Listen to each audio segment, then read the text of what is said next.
अवघडच आहे रे.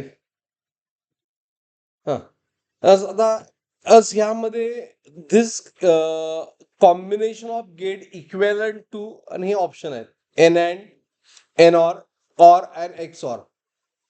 मग याला आपण याचं आउटपुट बघायला पाहिजे. लक्ष द्या, प्रॉब्लेम क्लिअर करा. मग ह्यामध्ये लॉजिक गेट किती आहेत? वाय तर आउटपुट आहेच. येस, वाय आउटपुट आहेच. वायच्या अगोदर सुद्धा काहीतरी लॉजिक गेट आहेत. ओके,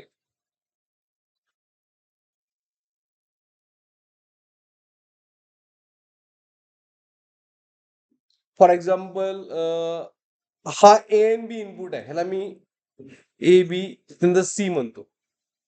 जरा लक्ष द्या काय म्हणतोय बघा, प्रॉब्लेम सिम्प्लिफाय करूया.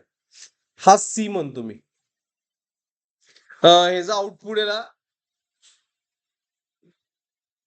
डी, ह्याचा आउटपुट ई म्हणतो. आता मला सांगा, इनपुट आहे आपलं ए एन बी, बरोबर आहे की नाही? हा, इनपुट आहे ए एन बी, सीचं इक्वेशन काय होईल? ह्यामध्ये ह्या सीचं इक्वेशन काय येईल? सी आउटपुट पाहिजे आपल्याला, कुणाचा? ए एन बीचा, बरोबर ना? म्हणजे ए इंटू बी चा इनवर्स हा सी आहे. ए एन बी इनपुट झाले दोन्ही, आणि त्याचं आउटपुट आपल्याला काय मिळालं? ए प्लस बी चा इनवर्स. Is it right? तर डी आउटपुट साठी इनपुट काय? डी आउटपुट साठी इनपुट काय? इनपुट सी सुद्धा आहे ना. ओके, ए तर आहेच, ए तर आहेच. डी आउटपुट साठी इनवर्स नाही, सॉरी, आणि अलॉंग विथ दॅट ए आहे, आणि त्याला मल्टिप्लाय कशाने करायचं? ए प्लस म्हणजे C. In other word, simple काय? ए इंटू सी चा इनवर्स. क्लिअर? आणि ई साठी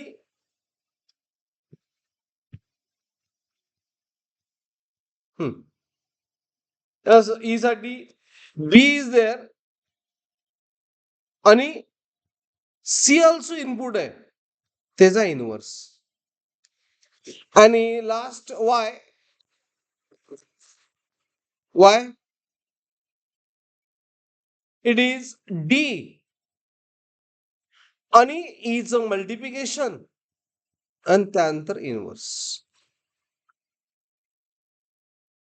is it clear? Getting everyone? मग हे डी इंटू ई, मग मला डी पुट करायला पाहिजे. त्याचं इक्वेशन आपण सॉल्व्ह करायचं म्हणजे एक तर आपल्याला ट्रूथ टेबल मध्ये व्हॅल्यू पुट करायच्या. सगळ्यात इझी, जास्त लॉजिक अप्लाय करायचं असेल तर गो फॉर ट्रूथ टेबल. मग कुठलं मॅच होते बघायचं. ओके, म्हणजे ए नंतर बी, बघा लक्ष द्या, ए नंतर बी नंतर C. Is it right? C काय? ए आणि बी चा प्रोडक्टचा इनवर्स. हा, त्यानंतर डी, डी आहे ए आणि सी चा प्रोडक्ट घ्यायचा आणि त्याचा इनवर्स घ्यायचा. त्यानंतर इज बी आणि सी चा प्रोडक्ट घ्यायचा आणि त्याचा इनवर्स, आणि सगळ्यात शेवटी वाय डी आणि ई चा इनवर्स. तर अप्लाय बघूया. जर इन लो असेल पहिल्यांदा काय सांगा? सी व्हॅल्यू लो 0 इंटू 0 0, त्याचा इनवर्स C1 झाला. डी काय होईल? A0 इंटू 1, 0 इंटू 1 0, त्याचा इनवर्स 1. बरोबर. हा, बी काय होईल, सर ई, बी 0 आणि सी 1, 0 इंटू 0 0, त्याचा इनवर्स 1. आणि वाय काय, 1 इंटू 1 1, त्याचा इनवर्स 0. म्हणजे इनपुट काय आहेत, इनपुट लो आहेत, आउटपुट लोच मिळालं. 0 प्लस 0 इज 0. हा, म्हणजे इथं अँड गेट तर नाहीच आहे. हा, म्हणून आपल्याला दुसरं बघूया एक, 0 1 बघूया. 0 1 हे दोघांचा अपोजिट आहे.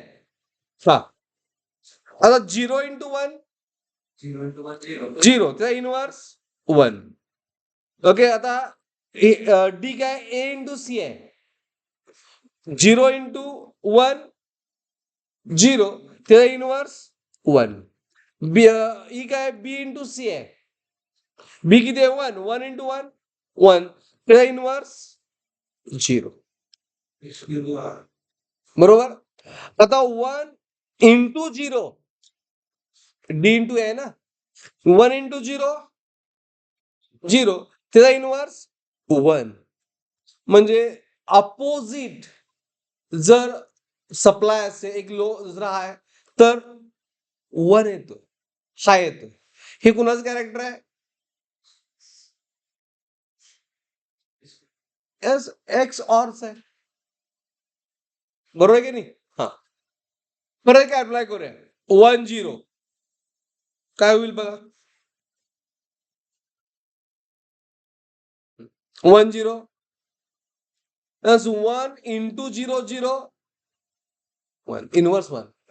आता डी काय, एन सी चा 1 इंटू 1 1 0, ई काय, बी एन सी चा 0 इंटू 1 1, 0 इंटू 1 इज 1, 1 चा इनवर्स, बरोबर डी बरोबर आहे का, ए आणि सी चा 1 इंटू 1 1, आणि त्याचा इनवर्स 0, बरोबर आहे की.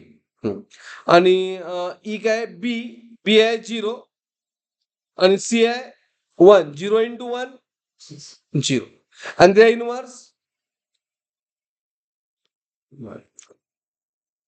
बरोबर. आता 0 इंटू 1 0, त्याचा इनवर्स, म्हणजे पुन्हा अपोजिटला काय आला 1. हा, आणि लास्ट 1 1 चा बघूया, दोन्ही हाय असेल तर. आता 1 इंटू 1 1, त्याचा इनवर्स 0.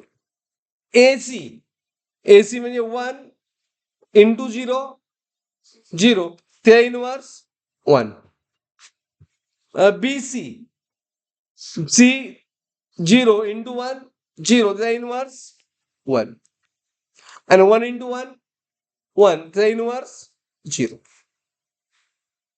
म्हणजे दोन्ही हाय असेल तर लो, अपोजिट असेल तर हाय. हे कॅरेक्टर कोणाचं आहे, एक्स ऑरच. त्यामुळे ऑप्शन कुठलं, option is X R only. Is it clear.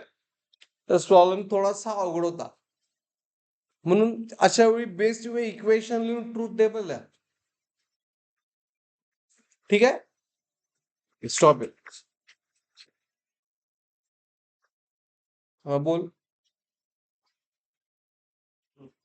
अजून क्लास सुटायचं, क्लास होता बाहेर बंधन करतो 1:30 पर्यंत. 1:30 1:30